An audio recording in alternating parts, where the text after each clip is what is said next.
السلام علیکم۔ آپ کو ہمارے چینل کہانی سینٹر پلس پر دل سے خوش آمدید۔ ہم آپ کے لیے آج کہانی لے کر آئے ہیں جو کہ شاید آپ کے ذہن سے کبھی نکل نہ پائے۔ کہانی شروع کرنے سے پہلے ایک سوال، کیا آپ کبھی ایسی جگہ پر گئے ہیں جہاں آپ کو کچھ محسوس ہوا ہو یا کوئی آہٹ محسوس ہوئی ہو مگر وہ چیز وہاں نظر نہ آ رہی ہو؟ کچھ راز کبھی دفن نہیں ہوتے بلکہ وہ وقت کے ساتھ واپس لوٹ آتے ہیں اور ہماری زندگیوں میں بونچال مچا دیتے ہیں۔ تو کہانی توجہ سے سنیے گا، کہانی بہت دلچسپ ہونے والی ہے اور خوفناک بھی۔ تو اپنی لائٹ کو مدھم کر لیجیے اور آئیتل کرسی کا ورد بھی کر لیجیے اور اپنے گرد حصار مضبوط کر لیجیے۔ تو اب چلتے ہیں کہانی کی جانب۔ سارا بی بی، وہ مجھے سونے نہیں دیتے، وہ دیواروں کے اندر سے مجھے گھورتے رہتے ہیں، وہ مجھ سے آپ کے بچوں کو مانگتے ہیں بی بی جی۔ شمائلہ کی آواز میں ایسی ایک ہولناک وحشت اور کپکپاہٹ تھی جس نے سردیوں کی سیک بستہ رات میں بھی میرے ماتھے پر پسینے کے قطرے لا دیے تھے۔ میں رات کے تقریباً 2:30 محض پانی پینے کے ارادے سے اٹھی تھی اور لاؤنج میں مکمل اندھیرا تھا، مگر کھڑکی سے اندر آنے والی اسٹریٹ لائٹ کی مدھم سی زرد روشنی میں جو منظر میرے سامنے تھا اس نے میرے قدم وہیں زمین میں گاڑ دیے تھے۔ شمائلہ، جو ہمارے 8 ماہ کے جڑواں بچوں کی آیا تھی، وہ لاؤنج کے بالکل بیچ میں ننگے فرش پر بیٹھی تھی۔ اس کے بال بری طرح بکھرے ہوئے تھے، آنکھیں سرخ اور سوجی ہوئی تھی اور وہ مسلسل روتے اپنے ہی ناخنوں کو بے دردی سے چبا رہی تھی۔ اس کے دونوں ہاتھوں میں کوئلے کا ایک موٹا سا ٹکڑا تھا جسے اس نے دیوار پر عجیب و غریب اور ٹیڑھی لکیریں کھینچ رکھی تھی۔ شمائلہ، تم پاگل ہو گئے ہو کیا؟ یہ کیا کر رہی ہو تم اتنی رات گئے اندھیرے میں؟ اور یہ دیواروں کا کیا حال کر دیا تم نے؟ میں نے شدید گھبراہٹ اور غصے کے ملے جلے تاثرات کے ساتھ تیز قدموں سے اس کے قریب جاتے ہوئے کہا۔ اس نے ایک جھٹکے سے گردن موڑی اور اس کی آنکھوں میں جو خوف تھا وہ ناقابل بیان تھا۔ بی بی جی، میں پاگل نہیں ہوں، میں سچ کہہ رہی ہوں۔ وہ رات کو نکلتے ہیں اور بچوں کے جھولے کے پاس کھڑے ہو کر انہیں دیکھتے ہیں، وہ مجھے ڈراتے ہیں اور مجھ سے آپ کے بچوں کو مانگتے ہیں۔ شمائلہ نے سسکیاں لیتے میرے قدموں کے پاس فرش پر گرتے ہوئے کہا۔ اس کی بات سنتے ہی میرے دل کی دھڑکن جیسے ایک لمحے کے لیے بالکل رک گئی۔ دنیا کی کوئی بھی ماں اپنے بچوں کے بارے میں ایسی ہولناک بات سن کر اپنے حواسوں میں نہیں رہ سکتی۔ میرے اندر کا سارا غصہ ایک شدید قسم کے خوف میں بدل گیا۔ میں نے فوراً آگے بڑھ کر شمائلہ کو کندھوں سے پکڑا اور اسے جھنجھوڑتے ہوئے کہا کہ ہوش میں ہو شمائلہ، کیا بکواس کر رہی ہو تم؟ کیا ہمارے سوا کوئی نہیں ہے؟ تم اندر جا کر سو جاؤ، تمہاری طبیعت بالکل ٹھیک نہیں ہے، میں صبح تم سے اس بارے میں بات کروں گی۔ میں نے اسے زبردستی اٹھایا اور اس کے کمرے کی جانب دھکیل دیا۔ میں اسے یہ ظاہر نہیں کرنا چاہتی تھی کہ اس کی باتوں نے مجھے اندر تک کتنا خوف زدہ کر دیا ہے۔ جیسے ہی وہ اپنے کمرے میں گئی، میں دیوار وار بچوں کے کمرے کی طرف بھاگی۔ میں نے دھڑکتے دل کے ساتھ دروازہ کھولا۔ ایان اور زیان اپنے جھولے میں بالکل پرسکون سو رہے تھے۔ ان کے معصوم اور ہنستے ہوئے چہروں کو دیکھ کر میری جان میں جان آئی۔ میں نے جلدی سے دونوں کو باری باری اٹھایا اور اپنے سینے سے لگا لیا۔ میں انہیں ایک پل کے لیے بھی اس کمرے میں اکیلا نہیں چھوڑنا چاہتی تھی۔ میں نے دونوں بچوں کو اٹھا کر اپنے بیڈ روم میں لے آئی۔ سلیمان گہری نیند سو رہا تھا۔ اس کی آنکھ کھلی تو اس نے حیرت سے مجھے دیکھا۔ سارا، کیا ہوا؟ تم اتنی رات کو بچوں کو یہاں کیوں لے آئی ہو؟ میں نے اپنی گھبراہٹ چھپاتے جلدی سے کہا، کچھ نہیں سلیمان، بس بچے تھوڑا سا بے چین ہو رہے تھے اور رو رہے تھے، اسی لیے میں نے اپنے پاس لے آئی۔ تم سو جاؤ، میں انہیں سنبھال لوں گی۔ سلیمان نے نیند میں ہی کروٹ لی اور کہا، تم بھی نہ سارا، خود کو خواہ تھکا لیتی ہو، شمائلہ کو کہہ دیتی وہ سنبھال لیتی۔ سلیمان تو یہ کہہ کر دوبارہ گہری نیند میں چلا گیا، مگر میری ان آنکھوں سے نیند کوسوں دور جا چکی تھی۔ میں نے دونوں بچوں کو اپنے سینے سے لگا رکھا تھا اور بند دروازے کو ٹکٹکی باندھے دیکھ رہی تھی۔ اس اندھیری رات کی خاموشی میں شمائلہ کے وہ الفاظ میرے کانوں میں بار بار گونج رہے تھے کہ وہ آپ کے بچوں کو مانگتے ہیں۔ میں ایک باشعور اور پڑھی لکھی ورکنگ وومن ہوں، میرا نام سارا ہے اور میں ایک نجی بینک میں ایک اچھے عہدے پر کام کرتی ہوں۔ میرا شوہر سلمان شہر کا ایک انتہائی کامیاب مختی اور نامور آرکیٹیکٹ ہے۔ ہم دونوں کی زندگی بہت خوبصورت اور ایک روٹین کے مطابق گزر رہی تھی، شادی کے کچھ سال بعد تک ہم ایک چھوٹے سے اپارٹمنٹ میں رہے۔ پھر سلیمان نے اپنے دن رات کی محنت سے شاندار گھر بنایا، جس کا نقشہ اس نے خود اپنے ہاتھوں سے بہت محبت اور باریک بینی سے ڈیزائن کیا تھا۔ اس گھر کی ایک ایک اینٹ میں ہمارے خواب شامل تھے۔ اس نئے گھر میں شفٹ ہونے کے کچھ عرصہ بعد اللہ نے ہمیں ایان اور زیان کی صورت میں جڑواں بچوں کی نعمت سے نوازا، تو جیسے ہماری خوشیاں ہی مکمل ہو گئی۔ بچوں کی پیدائش کے بعد میری میٹرنٹی لیو ختم ہوئی تو مجھے دوبارہ دفتر جوائن کرنا تھا، اور سلیمان بھی اپنے پروجیکٹس میں بہت مصروف رہتا تھا، اس لیے ہم نے بڑی تسلی اور چھان بین کے بعد بچوں کو دیکھ بھال کے لیے شمائلہ کو رکھا تھا۔ وہ ایک ادھیر عمر اور تجربہ کار آیا تھی، اور پچھلے کئی سالوں سے سب کچھ بہت بہترین چل رہا تھا۔ شمائلہ بچوں کا بہت خیال رکھتی اور میں بے فکر ہو کر اپنے کام پر چلی جاتی، لیکن پچھلے کچھ دنوں سے اس کی حالت بدلنے لگی تھی۔ وہ سہم کر رہنے لگی تھی، اس کے چہرے پر عجیب سی تھکاوٹ اور ڈر نظر آتا تھا۔ میں سمجھتی رہی کہ شاید اسے جڑواں بچوں کو سنبھالنے میں مشکل ہو رہی ہے، مگر مجھے کیا معلوم تھا کہ وہ کس ذہنی اذیت سے گزر رہی ہے۔ یہ سب سوچتے سوچتے کب صبح کی اذان ہوئی اور میری آنکھ لگی، مجھے پتہ ہی نہیں چلا۔ صبح جب میں اٹھی تو گھر میں ایک عجیب سی خاموشی چھائی ہوئی تھی۔ عام طور پر شمائلہ اس وقت تک کچن میں ناشتہ بنا رہی ہوتی تھی، مگر آج کچن خالی تھا۔ میں نے اسے آوازیں دی مگر کوئی جواب نہیں آیا۔ شمائلہ، شمائلہ کہاں ہو تم؟ ناشتہ نہیں بنایا کیا؟ میں نے قدرے اونچی آواز میں پکارا، لیکن مکمل سناٹا رہا۔ میں سیدھی اس کے کمرے کی طرف گئی تو دروازہ کھلا ہوا تھا، اور اندر کا منظر دیکھ کر میرا ماتھا ٹھنڈا۔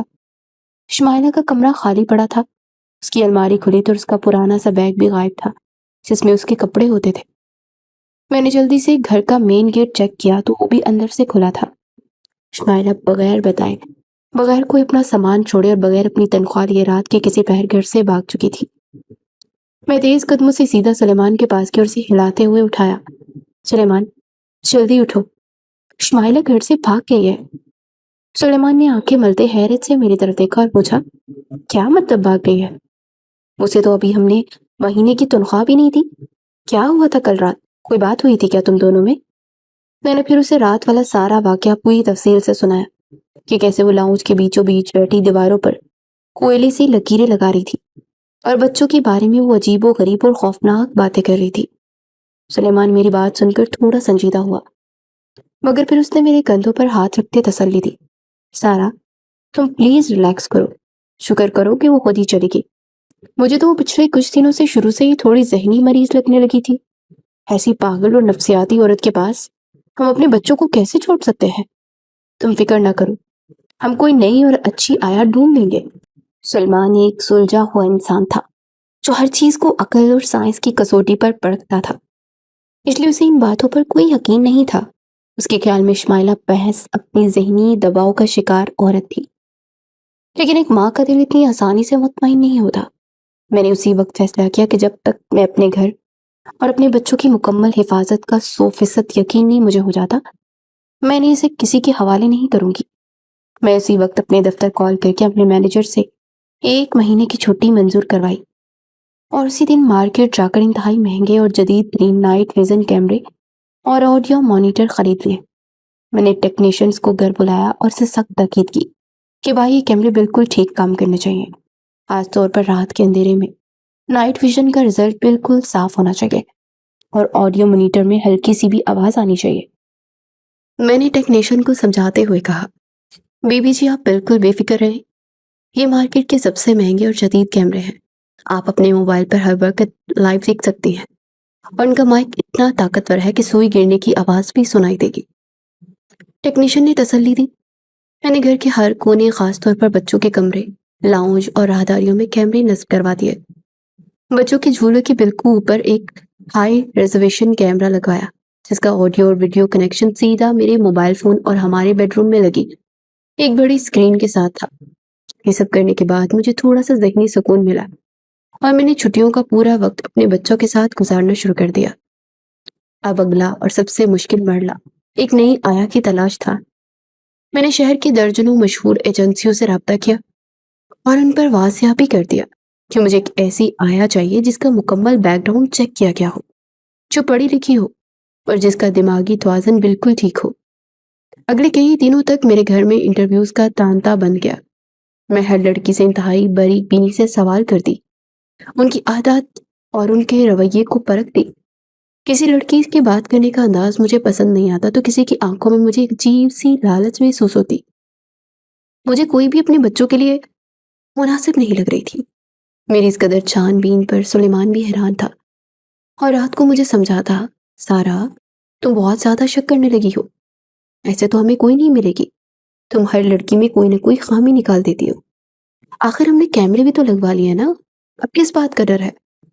میں اسے کہتی، سلیمان یہ میرے بچوں کی زندگی کا سوال ہے، جب تک میرا دل مطمئن نہیں ہوگا میں کسی کو اس گھر میں نوکری پر نہیں رکھوں گی۔ پھر ایک دوپہر ایجنسی کی طرف سے ایک اور لڑکی انٹرویو کے لیے آئی۔ دوپہر کی 1 بجی تو میں نے خود جا کر دروازہ کھولا۔ سامنے ایک انتہائی باوقار، سلجھی ہوئی اور پرسکون سی لڑکی کھڑی تھی۔ اس نے انتہائی سادہ لیکن نفیس لباس پہنا ہوا تھا اور سر پر دوپٹہ بھی اوڑھ رکھا تھا، لیکن اس کے چہرے پر ایک عجیب سا نور اور طمانینت تھی کہ میں بس اسے دیکھتی ہی رہ گئی۔ کیا میں اندر آ سکتی ہوں بیبی جی؟ ایک انتہائی مدھم اور پرسکون آواز آئی۔ آئیے اندر، آ کر بیٹھ جائیے۔ میں نے اسے راستہ دیتے ہوئے کہا۔ اسے بہت شائستگی سے سلام کیا اور لاؤنج میں آ کر صوفے پر بیٹھ گئی۔ میرا نام گل بانو ہے بیبی جی، مجھے ایجنسی والوں نے آپ کے پاس انٹرویو کے لیے بھیجا ہے۔ اس کی آواز اتنی مدھم، میٹھی اور ٹھہری ہوئی تھی کہ سن کر انسان کے دل کو سکون محسوس ہو۔ میں نے اس سے روایتی سوالات پوچھنا شروع کیے تو اس نے بتایا کہ دور دراز کے ایک پہاڑی علاقے سے تعلق رکھتی ہے وہ، اور اس کے گھر کے حالات کچھ ٹھیک نہیں ہے، اس لیے وہ شہر آ کر کام کر رہی ہے اور اسے بچوں سے بہت لگاؤ ہے۔ اس کی باتوں میں نہ کوئی لالچ تھا، نہ کوئی بناوٹ، اور نہ ہی کوئی غیر ضروری تیزی۔ اسی دوران بچوں کے کمرے میں ان کے رونے کی آواز آئی تو میں نے جلدی سے ان کے کمروں میں گئی۔ ایان اور زیان دونوں جاگ چکے تھے اور حسب معمول رو رہے تھے۔ میں نے انہیں اٹھا کر لاؤنج میں لے آئی۔ گلبانو نے انتہائی شفقت اور ادب سے اپنا ہاتھ آگے کیا اور بولی، بیبی جی اگر آپ کو برا نہ لگے تو کیا میں بچوں کو گود میں لے سکتی ہوں؟ میں نے تھوڑی ہچکچاہٹ کے ساتھ زیان کو اس کی گود میں دے دیا۔ زیان جو پچھلے کئی دنوں سے ٹھیک سے سو نہیں رہا تھا اور ہر وقت چڑچڑا رہتا تھا، وہ گلبانو کی گود میں جاتے بالکل پرسکون ہو گیا۔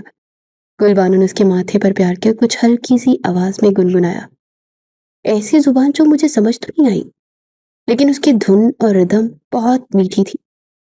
زیان نے اپنا چھوٹا سا سر اس کے کندھے پر رکھا اور مسکراتے ہوئے چند ہی منٹوں میں گہری نیند سو گیا۔ یہ منظر دیکھ کر میری ساری تھکاوٹ، میرا سارا خوف اور ساری پریشانی دور ہو گئی۔ ایک ماں کو اس سے زیادہ اور کیا چاہیے کہ اس کا بچہ کسی کے پاس محفوظ اور پرسکون محسوس کرے۔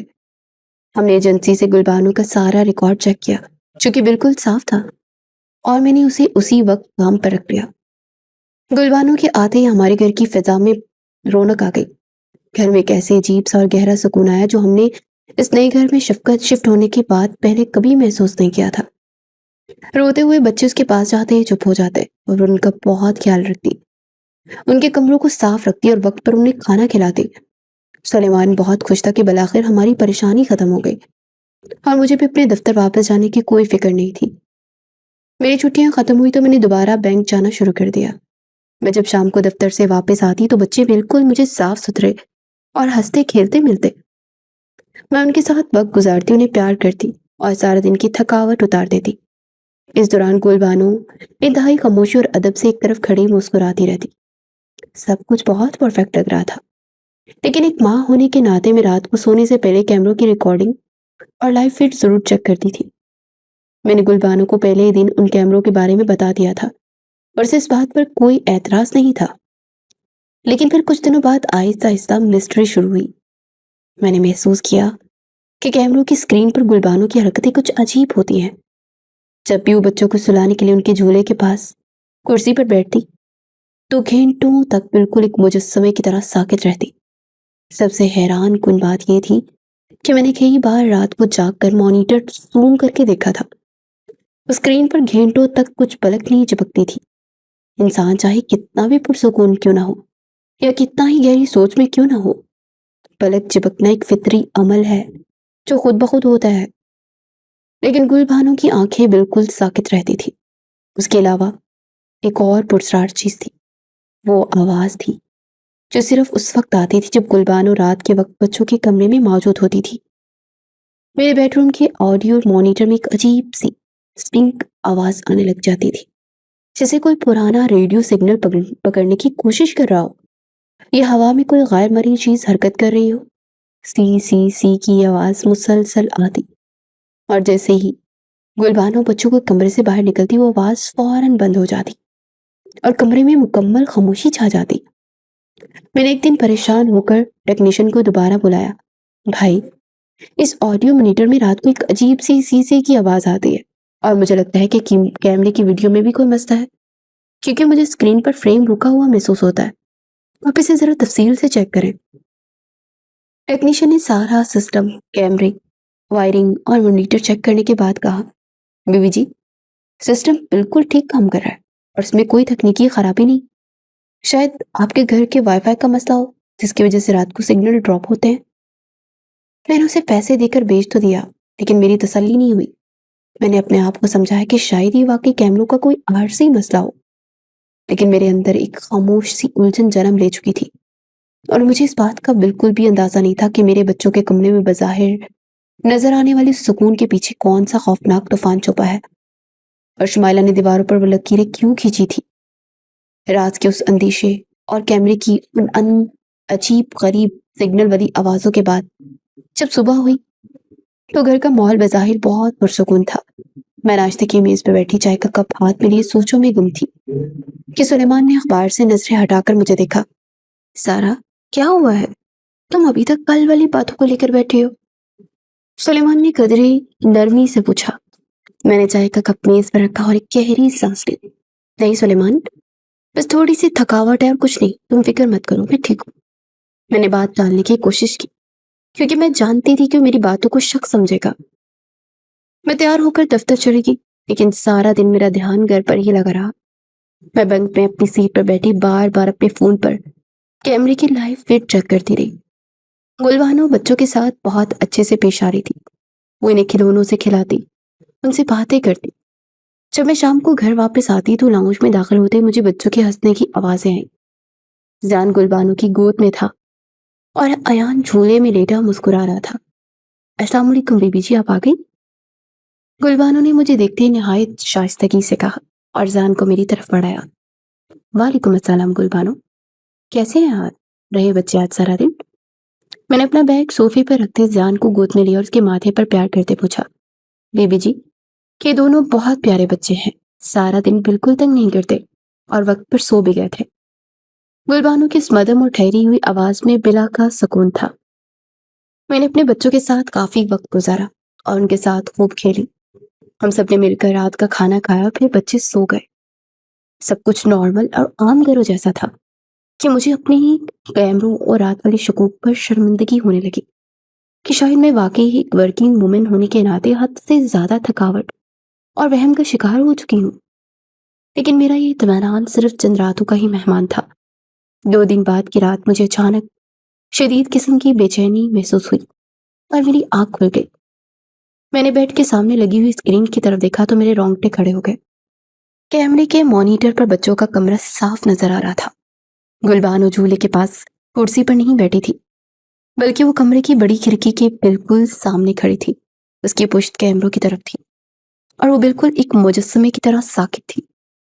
کمرے میں نائٹ بلب کی ہلکی سی نیلی روشنی تھی اور کھڑکی کے شیشے سے باہر اسٹریٹ لائٹ کی زرد روشنی اندر آ رہی تھی۔ ان دونوں روشنیوں کے ٹکراؤ سے گلبانو کا جو سایہ فرش پر پڑ رہا تھا وہ بالکل ہی فطری نہیں تھا۔ روشنی کے زاویے اور فزکس کے حساب سے سایہ ترچھا ہو کر دیوار پر پڑنا چاہیے تھا، مگر وہ بالکل سیدھا فرش پر بچھا ہوا تھا، جیسے کوئی بہت گہری اور باری چیز وہاں موجود ہو۔ میں نے باغور دیکھا تو بچوں کی طرف نہیں بلکہ کھڑکی سے باہر اندھیرے میں کسی چیز کو گھور رہی تھی۔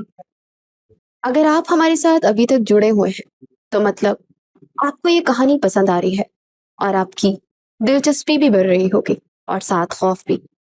تو اگر آپ کمزور دل کے ہیں تو اپنے آپ کو مضبوط کر لیجیے اور اپنی لائٹ اگر بند ہے تو اس کو چلا لیجیے، کیونکہ آگے ایسے ایسے موڑ آنے والے ہیں جو کہ آپ کو خوف سے ہراساں کر دیں گے۔ تو اب بغیر وقت ضائع کیے چلتے ہیں آگے۔ اس کا انداز ایسا تھا جیسے وہ کسی نادیدہ چیز کا راستہ روکے کھڑی ہو یا باہر کھڑی کسی طاقتور چیز کو اندر آنے سے منع کر رہی ہو۔ آڈیو مانیٹر سے وہی عجیب سی اسٹیٹک آواز آ رہی تھی، سی سی سی۔ میرے دل کی دھڑکن تیز ہو گئی۔ میں نے سوچا کہ میں خود جا کر دیکھتی ہوں کہ آخر وہاں کھڑی وہ کیا کر رہی ہے۔ میں دبے قدموں بیڈ روم سے نکلی اور بچوں کے کمرے کے دروازے تک پہنچی۔ دروازہ تھوڑا سا کھلا تھا۔ میں نے اندر جھانکا تو گلبانو اسی طرح کھڑکی کے سامنے ساکت کھڑی تھی۔ گلبانو، تم سوئی نہیں ابھی تک؟ میں نے اچانک دروازہ پورا کھولتے قدرے اونچی آواز میں کہا۔ میری آواز پر وہ ایک دم مڑی۔ اس کے چہرے پر کوئی گھبراہٹ نہیں تھی بلکہ وہی پرسکون طمانینت تھی جو ہمیشہ ہوتی ہے۔ بی بی جی، بس مجھے نیند نہیں آ رہی تھی تو سوچا کھلی ہوا لے لوں۔ اسے نہایت اطمینان سے جواب دیا۔ کھڑکی تو بند ہے گلبانو، تم کس کھلی ہوا کی بات کر رہی ہو؟ جاؤ جا کر آرام کرو، میں بچوں کو دیکھ لیتی ہوں۔ میں نے تھوڑے سخت لہجے میں کہا تو وہ خاموشی سے سر ہلا کر کمرے سے باہر نکل گئی۔ میں نے کھڑکی کے پاس جا کر شیشے سے باہر دیکھا تو وہاں دور دور تک سنسان سڑک کے سوا کچھ بھی نہیں تھا۔ اس واقعے کے بعد میرے اندر کا شک ایک خوفناک شکل اختیار کرنے لگا۔ میں نے اب دفتر سے جلدی گھر آنا شروع کر دیا تھا تاکہ میں خود چیزوں کو بغور مانیٹر کر سکوں۔ ایک دن میں معمول سے کچھ گھنٹے پہلے ہی گھر پہنچ گئی۔ گھر میں مکمل خاموشی تھی۔ میں نے اپنا بیگ لاؤنج میں رکھا اور سیدھی بچوں کے کمرے کی طرف گئی۔ دروازہ اندر سے بند نہیں تھا۔ میں نے اسے ہلکا سا دھکیلا تو اندر کا منظر دیکھ کر میرے قدم وہی رک گئے۔ گلبانو کمرے کے کونے میں خاموشی سے کھڑی تھی اور ایان اور زیان اپنے جھولے میں لیٹے ہوا میں کسی نادیدہ چیز کو دیکھ کر مسکرا رہے تھے۔ میں ان دونوں کی آنکھیں بالکل ایک ساتھ حرکت کر رہی تھی، جیسے کوئی ان کے بالکل سامنے چل رہا ہو اور اسے دیکھ رہے ہوں، جو ہوا میں ہاتھ پاؤں مار رہے تھے اور ایسی خوشی سے کلکاریاں مار رہے تھے جیسے کوئی انہیں ہنسا رہا ہو۔ میں تیزی سے آگے بڑھی۔ ایان، میرے بچے، ادھر دیکھو، ماما کی طرف، کون ہے وہاں؟ میں نے جھولے کے پاس جا کر ہوا میں ہاتھ لہراتے ہوئے کہا، مگر بچوں کی نظریں بدسور اسی خالی جگہ میں جمی ہوئی تھی۔ گلبانو، یہ بچے کسے دیکھ کر ہنس رہے ہیں اور تم وہاں دور کیوں کھڑی ہو؟ میں نے کمرے میں داخل ہوتے قدرے اونچی آواز میں پوچھا۔ بی بی جی، فرشتے بچوں کے ساتھ کھیلتے ہیں تو ایسے ہی خوش ہوتے ہیں۔ اس نے بغیر میری طرف دیکھے نہایت سکون اور دھیمے لہجے میں جواب دیا۔ گلبانو، مجھے یہ فرشتوں والی کہانیاں مت سناؤ، مجھے سیدھی طرح بتاؤ تم یہاں کیا کر رہی تھی اور یہ کمرے میں عجیب سی مہک کیسی ہے؟ میں نے ناک سکیڑتے ہوئے کہا، کیونکہ کمرے میں ایک بہت ہی عجیب اور بھاری سی خوشبو پھیلی تھی جو عام طور پر گھروں میں نہیں ہوتی۔ یہ خوشبو نہیں ہے بی بی جی، بس میں نے بچوں کے کپڑوں کی الماری میں تھوڑا سا کافور رکھا ہے تاکہ انہیں کیڑے مکوڑوں سے بچایا جا سکے۔ اس کا جواب ہمیشہ کی طرح لاجواب کر دینے والا تھا اور منطقی ہوتا تھا۔ میں نے بچوں کو جھولے سے اٹھایا اور انہیں اپنے ساتھ لاؤنج میں لے آئی۔ مجھے گلبانو کے ہر عمل میں اب ایک عجیب سی پرسراریت محسوس ہونے لگی تھی۔ وہ جتنی پرسکون تھی، میرے اندر کی بے چینی اور ایک ماں کا خوف اتنا ہی بڑھتا جا رہا تھا۔ اسی رات جب گلبانو کچن میں برتن دھو رہی تھی تو میں خاموشی سے دوبارہ بچوں کے کمرے میں گئی۔ میں اس کمرے کا کونا کونا چیک کرنا چاہتی تھی۔ مجھے اس کافور والی بات پر شک تھا، کیونکہ اتنی تیز مہک صرف کپڑوں کی الماری سے نہیں آ سکتی۔ میں نے جھولے کے ارد گرد کی جگہ کو باغور دیکھنا شروع کر دیا۔ جب میں نے جھولے کا موٹا گدا اٹھایا تو میرا سانس گلے میں اٹک گیا۔ گدے کے بالکل نیچے لکڑی کے فریم کے ساتھ وہ چھوٹے چھوٹے کالے کپڑوں کی پوٹلیاں بندھی ہوئی تھی جنہیں بہت صفائی سے چھپایا گیا تھا۔ میں نے کانپتے ہاتھ اس ایک پوٹلی کو کھولا تو اس کے اندر کچھ کالی راکھ اور کافور کے ٹکڑے موجود تھے۔ اس عجیب سی راکھ میں بو تھی جو انسان کے دماغ کو سن کر دینے والی تھی۔ میرے ہاتھ پاؤں یکدم ٹھنڈے پڑ گئے۔ میرے ذہن میں فوراً سے یہ بات آئی کہ گلبانو کوئی عام اور سیدھی سادھی لڑکی نہیں، بلکہ شاید وہ کوئی جادوگرنی ہے جو میرے بچوں پر کوئی کالا علم کر رہی ہے۔ یہ راکھ، یہ پوٹلیاں اور اس کا راتوں کو مجسمے کی طرح کھڑے رہنا، یہ سب کسی انتہائی پراسرار عمل کا حصہ لگ رہا تھا، اور وہ شاید میرے بچوں کو کسی مقصد کے لیے تیار کر رہی تھی۔ میں نے فوراً وہ تمام پوٹلیاں وہاں سے نکالی اور انہیں ایک لفافے میں بند کر کے اپنے پاس رکھ لیا۔ میرا پورا وجود غصے اور خوف سے کانپ رہا تھا۔ میں ایک پڑھی لکھی خاتون تھی، مگر یہ چیزیں میرے اپنے گھر میں میرے بچوں کے بستر کے نیچے سے ملنا میرے لیے کسی قیامت سے کم نہیں تھا۔ میں اسی وقت تیز قدموں سے سلمان کے پاس اسٹڈی روم میں گئی، اپنے لیپ ٹاپ پر کسی نئے گھر کی ڈیزائننگ دیکھ رہا تھا۔ سلیمان، اپنا کام بند کرو اور میری بات سنو، یہ سب کیا ہو رہا ہے ہمارے گھر میں نے وہ لفافہ اس کے لیپ ٹاپ کے سامنے میز پر پٹکتے قدرے اونچی آواز میں کہا۔ سلیمان نے چونک کر میری طرف دیکھا۔ کیا ہوا سارا؟ تم اتنی ہائپر کیوں ہو رہی ہو؟ اور یہ لفافے میں کیا لے کر آئی ہو؟ اس سے حیرت سے پوچھا۔ میں نے لفافہ کھول کر وہ کالی راکھ اور کافور کی پوٹلیاں اس کے سامنے کر دی۔ یہ مجھے بچوں کے جھولے کے نیچے سے ملی ہے سلیمان۔ گلبانو کوئی عام آیا نہیں، وہ کوئی جادوگرنی ہے جو ہمارے بچوں پر کالا علم کر رہی ہے، انہیں کسی مقصد کے لیے تیار کر رہی ہے، اور ہم ہاتھ پر ہاتھ دھرے نہیں بیٹھ سکتے۔ کہتے کہتے میری آنکھوں سے بے ساختہ آنسو بہنے لگے۔ سلیمان نے ان پوٹلیوں کو ہاتھ میں لے کر باہر دیکھا اور پھر ایک گہری سانس لے کر کرسی کی پشت سے ٹیک لگا لی۔ سارا، میں ایک آرکیٹیکٹ ہوں اور میں لاجک پر یقین رکھتا ہوں۔ یہ سائے اور جادو وغیرہ سب دماغ کا فطور ہوتا ہے۔ یہ گاؤں دیہات کے پرانے ٹوٹکے ہوتے ہیں جو یہ لوگ بچوں کو نظر بد اور بیماریوں سے بچانے کے لیے استعمال کرتے ہیں۔ کافور تو ویسے بھی جراثیم کش ہوتا ہے، تم بات کا پتنگر بنا رہی ہو۔ سلیمان نے مجھے انتہائی منطقی اور دھیمے انداز میں سمجھانے کی کوشش کی۔ سلیمان، تم کیوں نہیں سمجھ رہے؟ وہ راتوں کو کھڑکی کے سامنے بت بن کر کھڑی رہتی ہے، وہ کیمرے میں پلک تک نہیں چپکتی، بچے بھی ہوا میں دیکھ کر ہنستے ہیں۔ یہ سب نارمل نہیں ہے۔ میں آج اسے رنگے ہاتھوں پکڑ کر پولیس کے حوالے کروں گی، میں نے روتے ہوئے انتہائی فیصلہ کن انداز میں کہا۔ سارا پلیز اپنے دماغ پر یہ زور مت ڈالو، بچے اس کے ساتھ کتنے خوش ہیں تم خود دیکھتی ہو۔ اگر وہ کچھ غلط کرنا چاہتی ہے تو اب تک کر چکی ہوتی نا۔ تم بس ممتا میں تھوڑی اوور پروٹیکٹیو ہو رہی ہو۔ اسے کچھ مت کہنا، میں کل صبح سے خود پوچھ لوں گا کہ یہ سب کیا ہے۔ سلیمان نے بات کو ختم کرتے ہوئے دوبارہ لیپ ٹاپ کی جانب توجہ دی۔ لیکن میں ایک ماں تھی، اور ایک ماں اپنے بچوں کی حفاظت کے ساتھ کوئی تجربہ نہیں کر سکتی۔ میں نے دل ہی دل میں فیصلہ کر لیا تھا کہ سلیمان چاہے کچھ بھی کہے، میں آج رات جاگوں گی اور گلبانو کو اس کے اصل روپ میں پکڑ کر ہمیشہ کے لیے اس گھر سے نکالوں گی۔ میری ممتا کسی مصلحت کا شکار نہیں ہو سکتی۔ سلیمان اپنے کام سے فارغ ہو کر گہری نیند سو چکا تھا، مگر میری آنکھوں میں نیند کا نام و نشان تک نہیں تھا۔ میں نے اپنے بیڈ کے سامنے لگی بڑی اسکرین کو آن کیا اور اس پر نظریں جما دی۔ رات کے 12 بجے، پھر 1، پھر 2 بج گئے، لیکن سب کچھ نارمل تھا۔ گلبانو بچوں کے کمرے میں موجود کرسی پہ بیٹھی تھی اور وہ بچے اپنے جھولے میں سکون سے سو رہے تھے۔ مجھے لگنے لگا کہ شاید آج رات کچھ نہیں ہوگا، لیکن میں اپنی جگہ سے ہلی نہیں۔ جیسے ہی گھڑی کی سوئیوں نے رات کے 3 بجائے، اچانک باہر موسم انتہائی تیزی سے خراب ہونے لگا۔ سردیوں کی رات میں ایسا طوفان میں نے پہلے کبھی نہیں دیکھا تھا۔ تیز اور خوفناک ہوائیں چلنے لگی، کھڑکیوں کے شیشے بری طرح سے بجنے لگے اور باہری درختوں کے سائے کسی دیوہیکل وجود کی طرح لہرانے لگے۔ اسی طوفان کے دوران میری آڈیو مانیٹر میں وہی عجیب سی اسٹیٹک آواز سی سی سی دوبارہ شروع ہو گئی، لیکن اس بار یہ آواز پہلے سے کہیں زیادہ تیز اور واضح تھی۔ میرے دل کی دھڑکن بے قابو ہونے لگی۔ میں نے اسکرین پر بغور دیکھا تو میرے ہوش اڑ گئے۔ گلبانو اپنی کرسی سے اٹھ کر بچوں کے جھولوں کے بالکل اوپر جھکی ہوئی تھی۔ اس کے منہ سے ایک عجیب سا گہرا کالا دھواں نکل کر میرے بچوں کے اوپر پھیل رہا تھا۔ وہ دھواں کسی بادل کی طرح بچوں کے اپنے اندر چھپا رہا تھا۔ میرے اندر کی ماں یہ منظر دیکھ کر پاگل ہو گئی۔ میں نے کچھ نہ سوچا اور نہ سلیمان کو جگایا۔ میں پاگلوں کی طرح کمرے سے نکلی اور بچوں کے کمرے کی طرف بھاگی۔ میں نے پوری طاقت سے دروازہ کھولا اور اندر داخل ہوتے ہوئے چلائی، گلبانو، پیچھے ہٹ جاؤ میرے بچوں سے، تم کیا کر رہی ہو ان کے ساتھ؟ میں تمہیں چھوڑوں گی نہیں۔